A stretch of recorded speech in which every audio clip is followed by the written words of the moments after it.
The rain hammered against the observation deck windows of New Sol Orbital Hub, wiped down the last table in his small, watching the droplets race each other down the glass. It was strange, he thought, how they had managed to make rain work on a space station. The engineers said it helped with the atmosphere systems, but suspected they just wanted to make Earth feel closer for the homesick humans working up here. He sat on the lower commercial deck, wedged between a spice shop and a repair station that never seemed to close. Most days served a steady stream of customers, human workers grabbing coffee before their shifts, alien traders looking for something warm, the occasional curious visitor trying Earth beverages for the first time. Today had been different. The station was hosting some kind of big diplomatic summit on the upper levels, and almost everyone had cleared out. Didn't mind the quiet. Business had been slow for months anyway. His sister kept telling him to give up, move back to Earth, find something more stable. But this was all he had left. After their parents died, he had used every credit they left behind to open this place. It was supposed to be their dream, not just his. He locked the door and headed toward the transit tubes that would take him to his small apartment. The observation deck was on his way, a massive open area with floor-to-ceiling windows showing Earth in all its blue and white glory. Usually, a few tourists lingered there, taking photos or just staring at the. Tonight, the deck was empty except for one figure in the far corner. Almost kept walking. It had been a long day and his feet hurt, but something made him stop. The figure was huge, easily 9 feet tall, with scales that shimmered between deep purple and blue under the station lights. A dragon, or something like one, had seen a few before, though they rarely visited the lower decks. They were proud, powerful beings who usually traveled with entourages and demanded the best of everything. This one sat alone. His massive wings were folded tight against his back, and his tail curled around himself like a child seeking comfort. His head was down, staring at the planet below. Everything about his posture screamed loneliness. Knew that feeling too well. Before he could talk himself out of it, turned and headed back to his.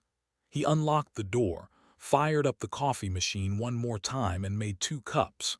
His specialty blend, nothing fancy, but it was warm and strong. He grabbed both cups and walked back to the observation deck. The dragon hadn't moved. Up close, he was even more impressive. His scales looked like they held entire galaxies, shifting colors with each breath. His claws could probably tear through the station's hull. His eyes, when he finally looked up at its approach, were ancient and tired. "Hi," said, holding out one of the cups. "You look like you could use some company." The dragon stared at him. Several long seconds passed. Started to feel stupid. Maybe dragons didn't drink coffee. Maybe approaching random aliens with beverages was some kind of insult he didn't know about. Maybe this was how he died, torn apart by a lonely space dragon on a Tuesday night. Then the dragon's mouth opened, revealing rows of sharp teeth. It took a moment to realize he was smiling, not preparing to eat him. "What is this?" the dragon asked. His voice was deep, like distant thunder, but surprisingly gentle. "Coffee," said. "It's a human thing. We drink it when we need to think or wake up or just when we need something warm. It's what we offer people when they look like they could use a friend." "A friend," the dragon repeated, as if testing the word. He carefully took the cup, his claws so large they wrapped entirely around it. He stared at the dark liquid like it was the most fascinating thing he had ever seen. "No one has offered me anything freely in a very long time." "Well, there's a first time for everything," said. He sat down on the floor, a respectful distance away, and sipped his own coffee. "I'm, by the way." "Vex," the dragon said after a pause. He sat down as well, moving with surprising grace for someone so large. He sniffed the coffee, then took a tiny sip. His face twisted in an expression couldn't quite read. "Yeah, it's kind of terrible," admitted. "I'm still working on getting it right. My sister says I make the worst coffee in 3-star systems." "It is interesting," Vex said diplomatically, but he took another sip anyway. They sat in silence for a while, watching Earth rotate slowly below them. Pointed out Korea, explaining that was where his family came from, though he had been born on the station. Vex listened carefully, asking questions about Earth's continents and oceans, and why humans seemed so attached to their home planet. "We're a young species," explained. "We've only been out here in space for 50 years. Earth still feels like home. Maybe in a few centuries we'll feel at home everywhere, but right now we still look back." "I understand that feeling," Vex said quietly, "looking back at something you cannot return to." There was a weight in those words a story could sense but didn't want to pry into. He had learned, working in that sometimes people just needed someone to sit with them. Not to fix things, not to demand explanations, just to be present. "Do you come to the station often?" asked instead. "This is my first time on this particular station," Vex said. "I have heard interesting things about humans, about Earth. I wanted to see for myself." "Well, I hope we live up to the hype," said with a small smile. "Though honestly, we're pretty boring. We drink bad coffee, complain about our jobs, and watch our planet spin. Not exactly exciting." "I think," Vex said slowly, "that sounds perfect." They finished their coffee as Earth completed another rotation. Other people began filtering onto the observation deck, returning from whatever had kept them busy. Several of them saw Vex and quickly left, their faces showing fear or shock. Noticed but didn't comment. Maybe had a scary reputation. Maybe people were just unused to seeing one sitting on the floor drinking coffee. Finally Vex stood, unfolding to his full impressive height. "Thank you," he said formally, "for the coffee and for the company. It has been enlightening." "Any time," said, standing as well and collecting both empty cups. "I'm here most nights if you ever want more terrible coffee." Something flickered across Vex's face, an expression couldn't name. "Perhaps I will take you up on that offer," he said. Watched as the dragon walked away, his massive form somehow seeming less lonely than before. As he headed home, couldn't shake the feeling that something important had just happened, though he had no idea what. It was just coffee after all, just two lonely beings sharing a moment on a space station orbiting Earth. Nothing special. Nothing special at all. But as fell asleep that night, he found himself hoping the dragon would come back. 2 weeks passed, and Vex came back every single evening. Had stopped being surprised after the third visit. Now, he simply kept the corner booth open and started brewing coffee around 7 o'clock station time.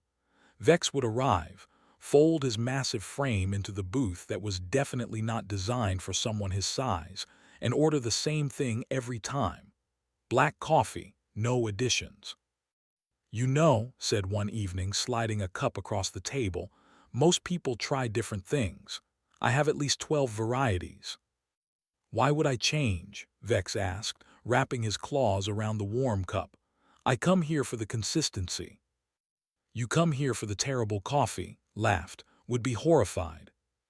"I come here," Vex said carefully, "because no one expects anything from me here." That statement hung in the air for a moment.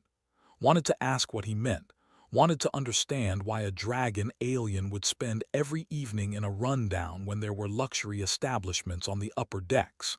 But he had learned that Vex would share what he wanted to share when he was ready.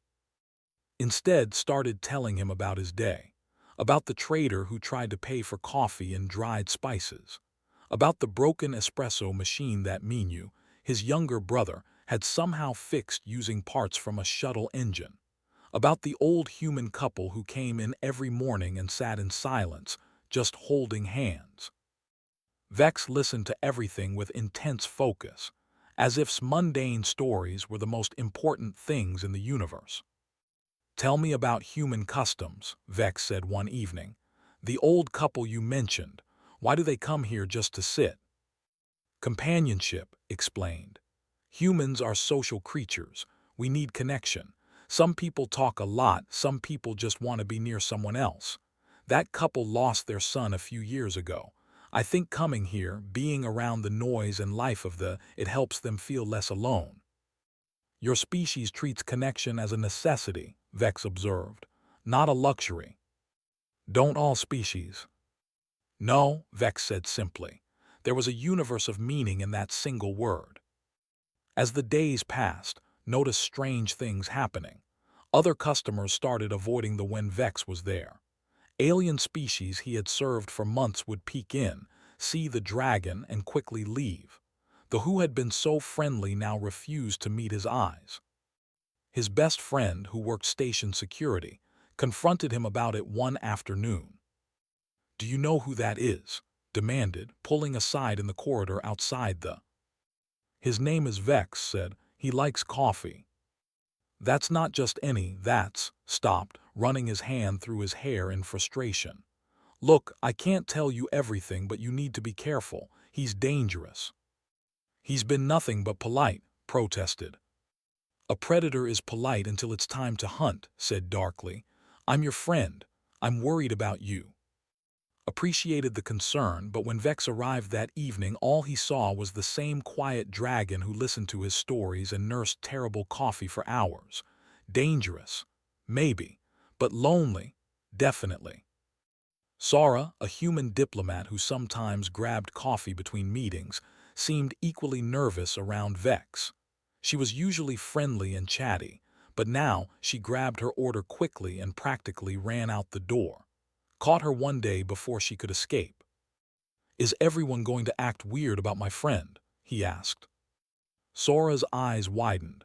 "Your friend, do you understand?" She stopped herself. "Just be careful, okay? Some friendships have consequences you can't predict." Even Minu, who was rarely serious about anything, got quiet when he saw Vex, though unlike the others, his reaction was more awe than fear. "That's so cool," he whispered too. They're supposed to be incredibly old and powerful." "He's just a person," insisted. "Or, well, a dragon, you know what I mean." But the reactions bothered him.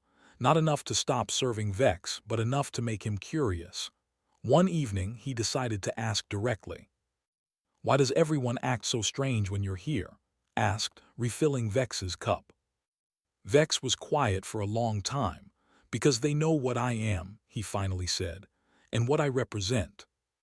"Which is?" "Power," Vex said. "Authority. Fear. I have lived for 300 of your human years. I have made decisions that affected billions of lives. I have fought in wars that reshaped star systems. People look at me and see all of that history, all of that responsibility." "I just see someone who likes coffee," said. Vex's expression softened. "That is why I keep coming back." They fell into silence again, but it was comfortable. Outside the windows, the station bustled with life. Ships came and went. Aliens of dozens of species moved through the corridors. The universe turned, indifferent to two beings sharing coffee. "I am tired," Vex said suddenly. "So very tired." "Of what?" "Everything," Vex said. "Every conversation is a negotiation. Every word I speak is analyzed for hidden meaning. Every relationship is transactional. People want things from me, or they fear me, or they try to use me. No one simply talks to me." Thought about his own loneliness. His parents were gone. His was failing.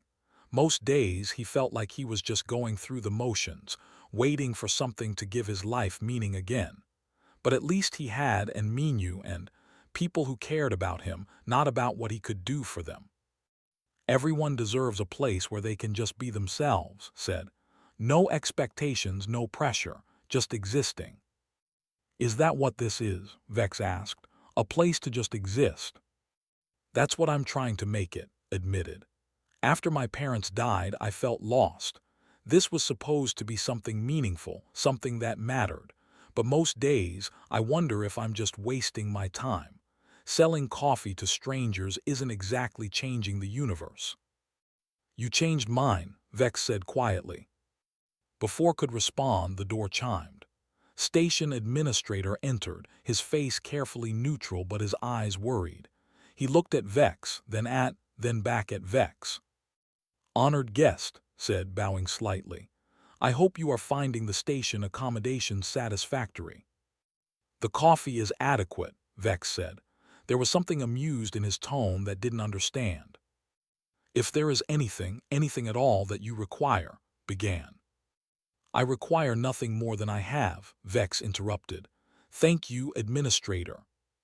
Bowed again and left, but not before shooting a look that seemed to contain both warning and pity. "He seems stressed," observed. "Many people are stressed by my presence," Vex said. "It is exhausting for everyone involved."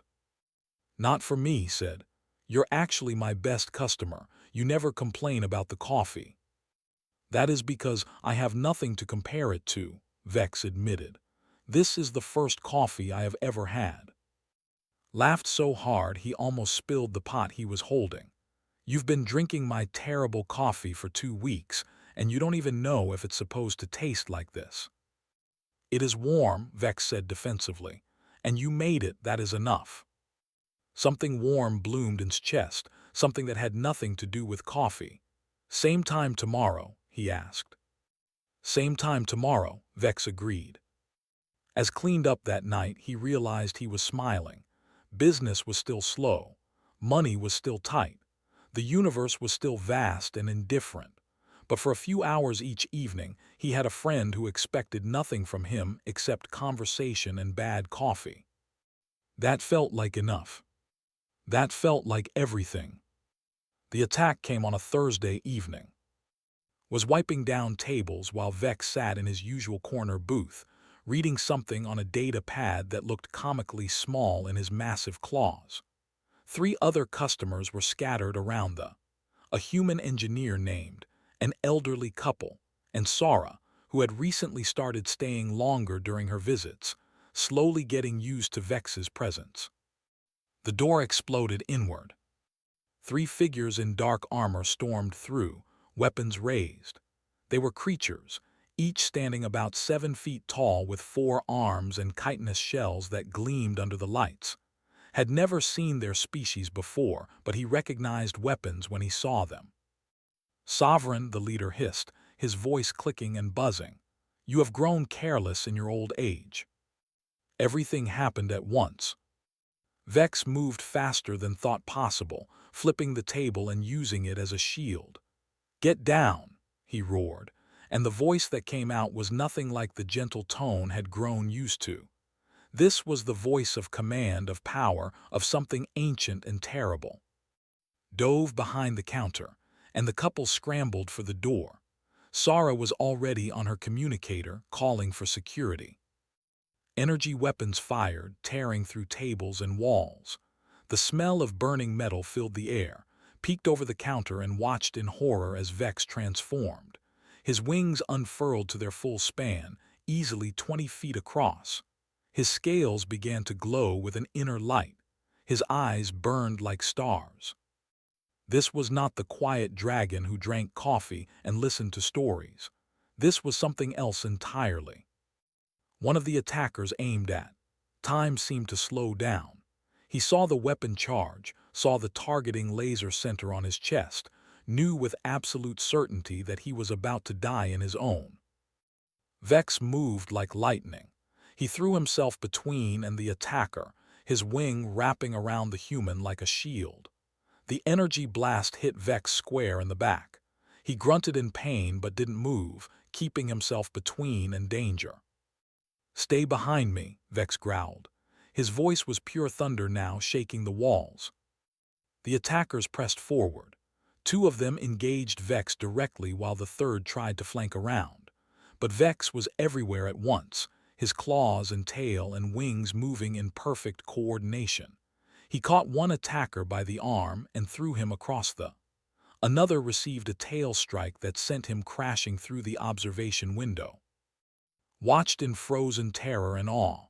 This was a warrior, a fighter with centuries of experience. Every movement was precise, economical, deadly.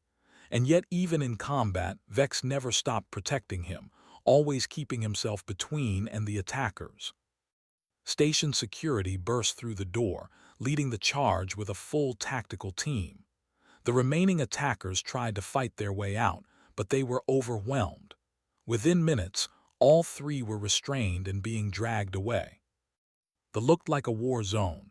Tables were destroyed, walls scorched, the observation window shattered. Stood slowly, his hands shaking. Vex turned to face him, and for the first time since they met, felt afraid. "Are you hurt?" Vex asked. His voice was softer now, but still carried that undertone of power. "I'm fine," managed. "You're bleeding." Dark blue blood seeped from wounds on Vex's back and shoulder. The dragon glanced at them dismissively. Nothing serious. Medical teams arrived along with more security, and suddenly there was filled with people. Sara approached, her face pale. "I'm sorry," she said. "I should have told you sooner." "Told me what?" asked, though part of him already knew. "That's not just Vex," Sora said quietly. "That's Sovereign, ruler of the Empire. He controls over 3,000 star systems. He's one of the most powerful beings in the galaxy." The words didn't make sense. Looked at Vex, who was being examined by medical staff while simultaneously giving orders to security personnel. Everyone around him moved with careful deference, kept a respectful distance, called him Sovereign and Your Majesty. This was the dragon who had spent 2 weeks drinking coffee in a corner booth, listening to mundane stories about broken espresso machines and difficult customers. "Those attackers were assassins," Sora continued. "They have been at war with the Empire for over a century. They've been trying to kill him for decades." Felt like the floor had dropped out from under him. "Why didn't anyone tell me?" "We thought you knew," Sora said helplessly. Everyone else recognized him immediately. "I didn't," said numbly. "I just thought he was lonely." Approached looking grim. "I need you to come with me. There are questions, protocols, and you'll need protection now. Anyone associated with the Sovereign is a potential target." "I don't want protection," said automatically. "I want answers." He pushed past the security personnel and medical staff until he stood directly in front of Vex. The dragon looked down at him, and for the first time, saw uncertainty in those ancient eyes. "You lied to me," said. "I never lied," Vex replied. "I simply did not tell you everything." "That's the same thing." "No," Vex said firmly. "It is not. You asked my name, I gave you one I use. You asked why I came to the station. I told you truth. I wanted to see Earth to meet humans. Everything I told you was real. Except the part where you're a king, or emperor, or whatever you are." "Would you have offered me coffee if I had introduced myself as Sovereign of the Empire?" Vex asked quietly. Opened his mouth to say yes, then closed it. He didn't know. Would he have approached a galactic ruler sitting on an observation deck? Or would he have walked past, assuming such a being would want nothing to do with an owner struggling to make ends meet?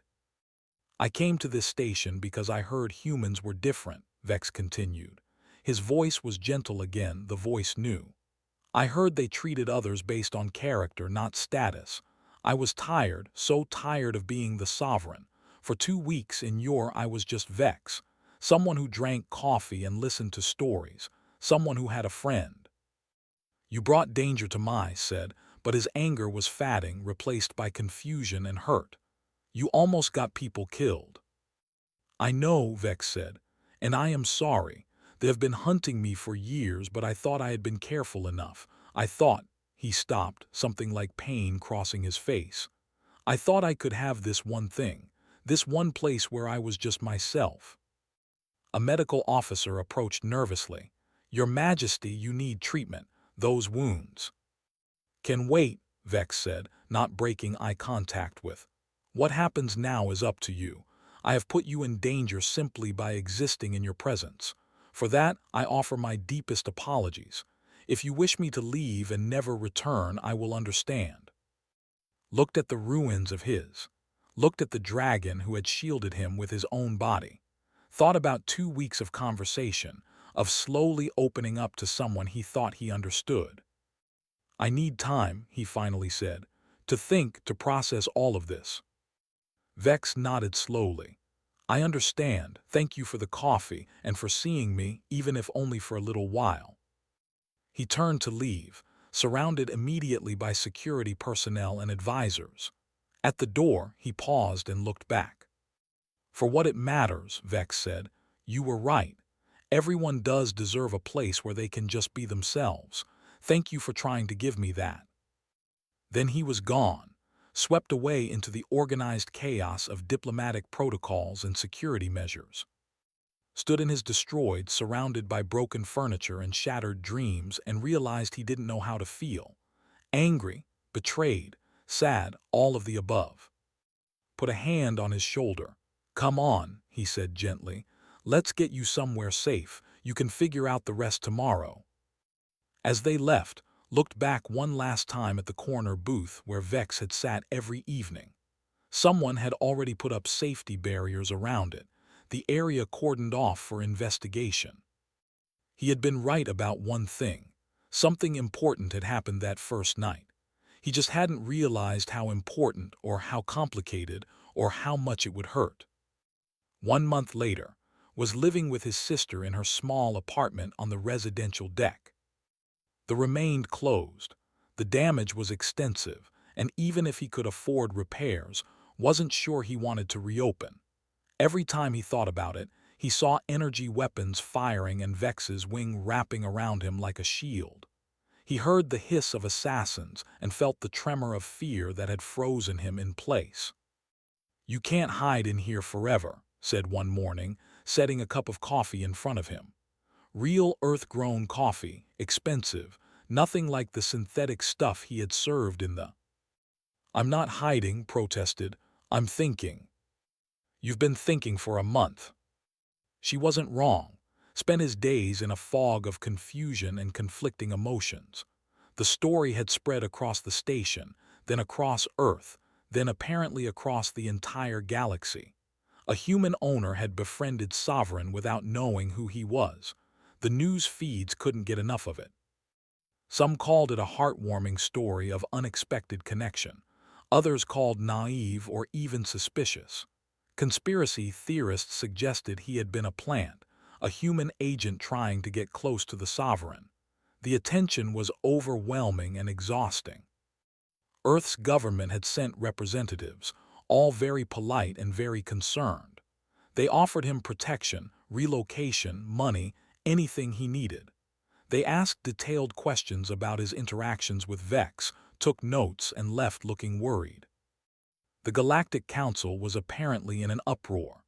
Several species were fascinated by the story, requesting information about human customs and social behaviors. Others were outraged, claiming had somehow manipulated or insulted the Sovereign. The Syndicate had issued a statement calling a strategic weakness and placing a bounty on his head. Security teams now followed him everywhere, which made the hiding accusation somewhat accurate. Station administrator had visited personally, apologizing profusely and offering to rebuild the at-station expense. It's the least we can do, he had said, after everything that's happened. But didn't want their pity money. He didn't want any of this. Minyu visited often, trying to cheer him up with stories from his shuttle runs and terrible jokes. You're famous, he said one afternoon. Do you know how many people are talking about you? You're like a celebrity. I don't want to be famous, said. I just wanted to run a... Then do it, Minyu said simply. Rebuild, keep going. It's not that simple. Why not? Minyu leaned forward, his expression more serious than usual. Because you're scared. Because things got complicated. You made friends with a galactic ruler. That's amazing. That's the kind of thing people will talk about for generations. He wasn't a galactic ruler to me, said quietly. He was just Vex, someone lonely who wanted coffee and conversation. Now everyone wants to make it about politics and diplomacy and interstellar relations. Maybe it's about both, Minyu suggested. Maybe you did something politically important by accident, but that doesn't make the friendship less real. Wanted to believe that, but doubt gnawed at him. Had any of it been real? Or had he just been a convenient distraction for a powerful being playing at being normal? Dropped by that evening, out of uniform and looking tired. "I owe you an apology," he said, accepting the beer offered. "For what?" "For calling him dangerous, for trying to scare you away from him. I was wrong." Took a long drink. The security footage from the attack was reviewed by every agency imaginable. Do you know what it showed? Shook his head. Vex never counterattacked with lethal force until they aimed at you. He was defending himself, sure, but he was holding back. The moment they targeted you, though, everything changed. He would have torn that entire station apart to keep you safe. Looked at directly. That's not a predator hunting. That's someone protecting a friend. The words should have made feel better, but they just made everything more complicated. If the friendship was real, then what did that mean? What was he supposed to do with these feelings of betrayal and care all tangled up together? Sora visited a few days later, dressed in formal diplomatic attire. "I've been promoted," she announced. "Earth's new ambassador to the Empire." "Congratulations," said uncertainly. "It's because of you," Sora explained. "Several alien species have formally requested human diplomatic representatives. Apparently, our approach to relationships is considered unique and valuable. They want to understand how we build connections across such vast cultural differences." "I didn't do anything special," protested. "That's exactly the point," Sora said. "You treated him like a person. Not like a king, not like a threat, not like an opportunity. Just a person who needed coffee and company. Most species can't separate the individual from their position. Humans do it naturally." "What happens now?" asked. "That depends on you," Sora said. "The Empire has been trying to open diplomatic channels. Vex has been pushing for a formal alliance with Earth. His advisors think he's being overly sentimental, but he's insisting." "Is he okay?" The question came out before could stop it. Sora smiled sadly. "He's alive. His wounds healed. But from what I understand, he's been miserable. Apparently, he keeps ordering coffee from the palace kitchens and complaining that it's wrong." Despite everything, laughed. "Of course it's wrong. Nobody makes coffee like I do." "Terribly," called from the kitchen. "Consistently terribly," corrected. That night, unable to sleep, went to the observation deck. He stood at the window, looking at Earth, and let himself really think about the past month. Not about the politics or the danger or the media attention, about the actual relationship. Vex had lied by omission. That was true. But he had also listened to every mundane story told. He had asked thoughtful questions. He had showed up every single evening, even though he probably had important ruler things to do. And when danger came, he had used his own body as a shield without hesitation. Thought about what he would have done if Vex had introduced himself as a sovereign. Would he have offered coffee to galactic royalty? Probably not. He would have been intimidated, uncertain, would have assumed such a being had nothing in common with him. Maybe Vex had been right to keep quiet. Maybe they both needed those 2 weeks of just being themselves, no expectations, no pressure. His communicator buzzed. A message from an unknown sender, but the station security had cleared it. Opened it. A video appeared. Vex, looking smaller somehow despite his massive frame, sat in what looked like an incredibly fancy room. Gold and jewels decorated everything. It looked cold and lonely.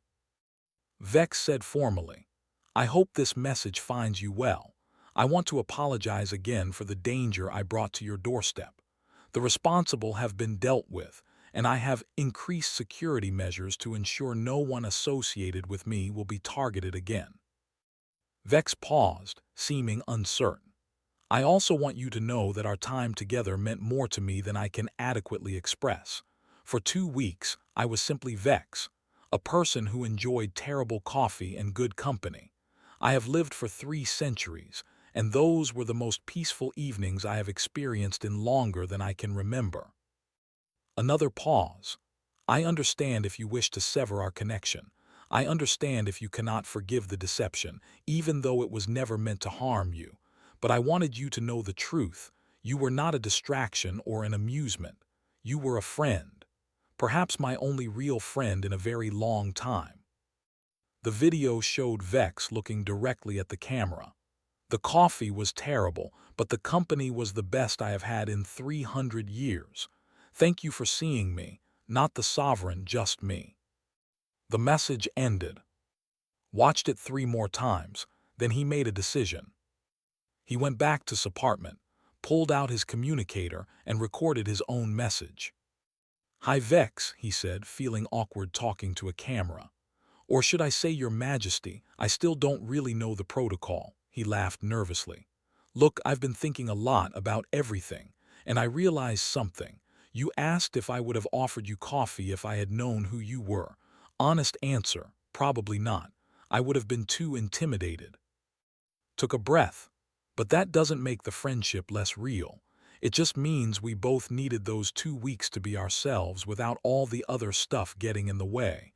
You were right to keep quiet. I understand that now." He smiled at the camera. "The is getting rebuilt. Station administrator insisted, and honestly, I'm too tired to argue. It should be ready in about a month. Your corner booth will be waiting. And I've been practicing. The coffee might actually be drinkable now." He paused, "Or it might still be terrible, but that's never really been the point, has it? See you soon, friend." Sent the message before he could second-guess himself. Then he went to find and tell him yes, rebuild make it bigger if possible. He had a friend coming back for coffee, after all. And maybe, just maybe, that friendship was worth fighting for. 3 months after the attack, the reopened. It was bigger now, with reinforced windows and actual security measures built into the walls. Had spared no expense, and the result was a strange mix of cozy and fortress, but had insisted on keeping the atmosphere warm and welcoming. The new tables were the same style as the old ones. The corner booth, rebuilt exactly as it had been, sat waiting. The grand reopening drew massive crowds. Aliens from dozens of species wanted to visit the famous where a human had befriended sovereign. Found it overwhelming and slightly ridiculous. It was just coffee, just a place to sit and talk. But business was booming, so he couldn't complain. Had quit her job to help run the place. Minu split his time between flying shuttles and working the counter. Even stopped by during his breaks, though he insisted on sitting where he could watch the door. Old habits from security work, he claimed. 2 weeks after reopening, on a quiet Tuesday evening, Vex returned. Was cleaning the espresso machine when the door opened.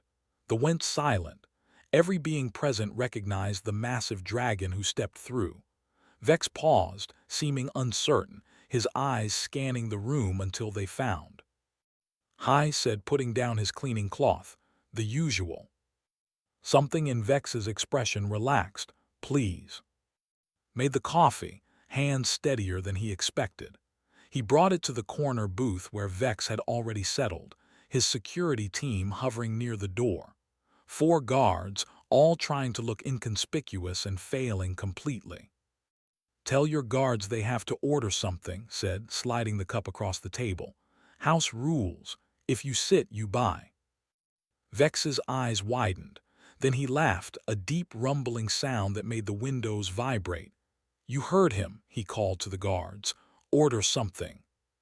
The guards looked confused but approached the counter where waited with an amused smile. "First time inna," she asked sweetly. "Let me explain the menu."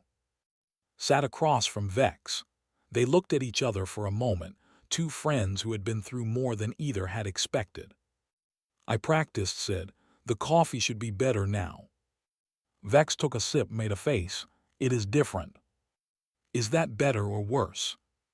"I am not sure," Vex admitted. "I think I prefer the old terrible coffee. At least it was consistent." "Only you would complain that I improved," said, but he was smiling. "I am not complaining. I am simply nodding that I came here for the terrible coffee and good company. The company has remained excellent, which is what matters." They fell into conversation as easily as if no time had passed. Vex asked about the rebuilding process, told him about the ridiculous security measures and the alien tourists who kept taking photos of the corner booth. They argued about whether Earth coffee was genuinely bad or an acquired taste. It felt normal, it felt right. Other customers gradually relaxed. If Sovereign was just sitting there drinking coffee and chatting, maybe they could too. Soon the filled with the comfortable noise of conversation and clinking cups. Over the following weeks, Vex became a regular again. He came every Tuesday and Thursday evening, always at the same time, always ordering the same thing. His security team learned to enjoy the pastries had started making. Other aliens began to see thee as neutral ground, a place where status didn't matter. Sara, now officially ambassador to the Empire, used the for informal meetings. It's easier to negotiate over coffee than across a formal table, she explained. Diplomatic relations between Earth and the Empire progressed faster than anyone expected. The Syndicate had backed down after Vex made it clear that threatening meant war. Apparently, even they weren't willing to start a full-scale galactic conflict over one human owner. Eventually became friends with Vex's security team, bonding over protection protocols and complain about their respective charges. He won't let us scan the coffee for poison, one guard complained. Because made it, Vex said firmly, I trust him. Those 3 words carried more weight than any diplomatic treaty. Minyu started a side business giving tour of the station, always ending at the galaxy's most famous coffee shop. Pretended to be annoyed but secretly appreciated the extra business. One evening, about 4 months after reopening, a new figure entered another, slightly smaller than Vex but with scales that shimmered like opals. She moved with grace and confidence, her eyes scanning the room until they landed on Vex. Brother, she said, so this is where you disappear to. Vex stood quickly. What are you doing here? Seeing what is so special about this place, she said, settling into the booth across from him, and meeting the human who has captured my brother's attention. Approached cautiously, can I get you something? Coffee, said. I want to try this beverage that has somehow become diplomatically significant. As prepared her drink, he could hear Vex and talking in low voices. When he returned, studied him with intense curiosity. You know, she said after tasting the coffee and making a similar face to her brothers, the people have a saying, the mightiest fortress is not built of stone, but of trust. That's beautiful, said. My brother has built that fortress with you, continued. One terrible cup of coffee at a time. The entire empire has noticed the change in him. He smiles now. He seems lighter. Vex said, a warning in his voice. I am simply stating facts, she said innocently. You have been less insufferable since you started coming here. High praise from my sister, Vex muttered. Turned back to, thank you for seeing him, for giving him a place where he can just be himself. That is a rare gift for someone in his position. Everyone deserves a friend who doesn't want anything from them but their company, said. Even galactic rulers. Especially galactic rulers, corrected. She stood, leaving credits on the table. I will let you two return to your terrible coffee and good company, but if my brother becomes annoying, you have my permission to throw him out. I heard that, Vex said. You were meant to, replied, then swept out of with the same confidence she had entered with. Your sister is terrifying, observed. She is my advisor and my conscience, Vex said, and she is right. I have been happier these past months than I have been in decades. Because of coffee, teased. Because of friendship, Vex corrected. Because someone looked at me and saw a person worth knowing, not a position worth using. Refilled Vex's cup. I still see that person. The titles and the power and the 3,000 star systems don't change who you are. You're still the guy who sits in the corner booth and complains when I try to improve the coffee. I do not complain, Vex protested. I simply have preferences. You absolutely complain. They argued good-naturedly while around them, the buzzed with life. Humans and aliens mingled freely, sharing tables and conversations. A child tried coffee for the first time and made such a face that everyone laughed. The old human couple who had lost their son sat by the window, still holding hands, but now surrounded by the warm noise of community. A year later, that had become something more than had ever imagined. It wasn't just a business anymore. It was a symbol, a place where differences didn't matter, where everyone was welcome, where a human and a dragon sovereign could sit and share terrible coffee and good conversation. Reporters still asked for interviews, turned most of them down. This wasn't about fame or making a statement. It was just about creating a space where people could be themselves. One evening, as locked up, Vex helped him stack chairs. It had become their routine. The mighty sovereign, ruler of 3,000 star systems, stacking chairs because his friend was tired. Do you ever regret it? Vex asked suddenly. Everything that happened, the attack, the attention, the complications. Thought about it. Thought about the fear and the confusion and the month of hiding. But he also thought about the friendship, the growth, the way his little had somehow become a bridge between worlds. No, he said finally, do you? Never, Vex said, though I do wish my first coffee experience had been with better coffee. You keep drinking it, pointed out. Because you make it, Vex said simply. That makes it perfect. They finished closing the uncomfortable silence. Outside the windows, Earth turned slowly, a small blue planet that had taught the galaxy something important, that power and position mattered less than kindness and connection, that a cup of coffee offered freely could change the course of civilizations. That friendship, real friendship, was the most valuable thing in the universe.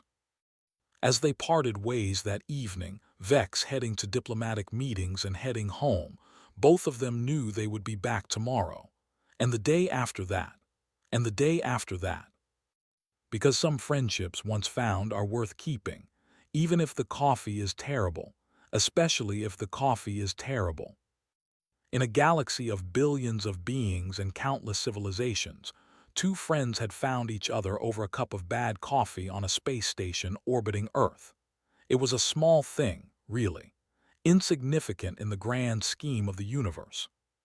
But to them, it was everything.